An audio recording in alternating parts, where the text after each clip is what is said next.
you're a gardener, you know exactly what I'm talking about. One minute, you've got this beautiful, thriving plant. The next, it's just gone, sucked right underground by a gopher. But what if our whole strategy for fighting them is, well, just wrong?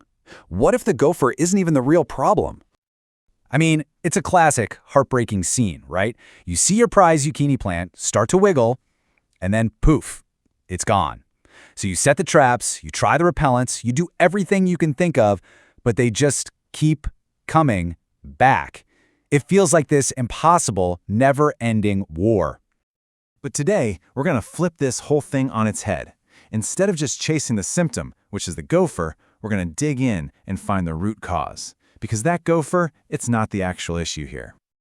And look, I get it. This is a huge shift in thinking. We're so conditioned to see that gopher as the enemy. You know, the villain of the garden. But what if it's just the messenger? What if it's just showing up to deliver some pretty important news about what's really going on underground? And there it is. This is the absolute core of this whole explainer. The gophers, the ants, all the so-called pests, they are a direct signal that your soil is out of balance. They're just the symptom. The real disease is unhealthy soil. So what do we even mean by a soil problem? Well, we're talking about a lack of healthy soil biology. This isn't just dirt we're talking about. It's a living, breathing universe. It's this whole community of microorganisms, fungi, and worms all working together to create a healthy ecosystem. And to give you an idea of the scale we're talking about, it's just mind-blowing. The ground right under your feet has more living organisms in it than there are stars in the entire night sky. It's incredible. Microbiologists tell us we probably haven't even named half the life forms down there. That is the ecosystem we need to be protecting.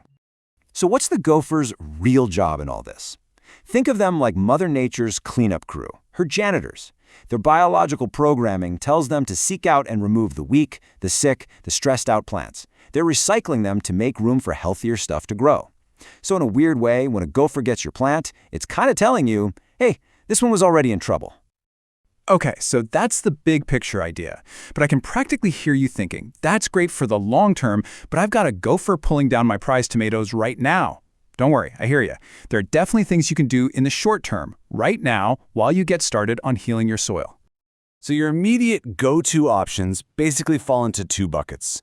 You've got deterrents, which use the gopher's super powerful sense of smell against it, and you've got physical barriers, like gopher wire or building raised beds. Think of these as your frontline defenses. They manage the problem while you fix the cause.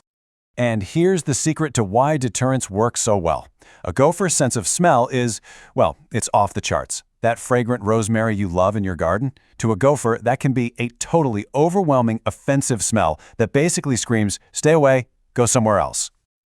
So you can literally create this aromatic force field around your plants. Gophers really dislike anything in the mint family, the sage family, and especially garlic. Plant these around and they'll tend to leave that area alone. Now, if you want to get a little more proactive, let's say, you have to try this. I love this trick. It's called a garlic bomb. Just take some crushed organic garlic, wrap it up in a little pouch, and drop it right down an active gopher tunnel. It basically stinks up their entire house and they absolutely hate it. You might even come out the next day and see they've pushed it back out of the hole, and that's when you know it's working. All right, so you've got your short-term defenses up. You've deployed the garlic bombs. Now it's time to play the long game. This is the permanent solution. And look, it's not an overnight fix. Healing your soil is a process, but this is how you solve the problem for good. So, how do you actually do this? How do you boost your soil biology? Well, you've got to feed it. You add good compost teas, earthworm castings, but make sure they're not heat-treated because that kills all the good stuff. Plant lots of different things, but maybe the most important part is you have to stop killing the life that's already there. That means getting rid of chemical pesticides and herbicides. And this is a big one. You have to filter the chlorine out of your city water before you water your garden. Chlorine is designed to kill biology, and it does. You got to remember this phrase. It's so good. The less the stress, the less the pest. It just perfectly sums it all up. Pests, from bugs to gophers, are wired to be attracted to the stress signals that struggling plants send out. A healthy, happy plant, it's quiet. A stressed plant is basically sending out a giant neon sign that says, hey, over here, I'm an easy meal. And that's literally what's happening on a biological level. A plant that's growing in rich, living soil has everything it needs. It can build strong cell walls, create its own defenses. But a plant grown in dead soil, propped up with chemicals, it's weak, it's vulnerable. It's the perfect target for Mother Nature's janitors. So when you start building up that healthy soil, what you're really building is a resilient, self-sufficient ecosystem. You are literally building your garden's own immune system. And that is the end game here.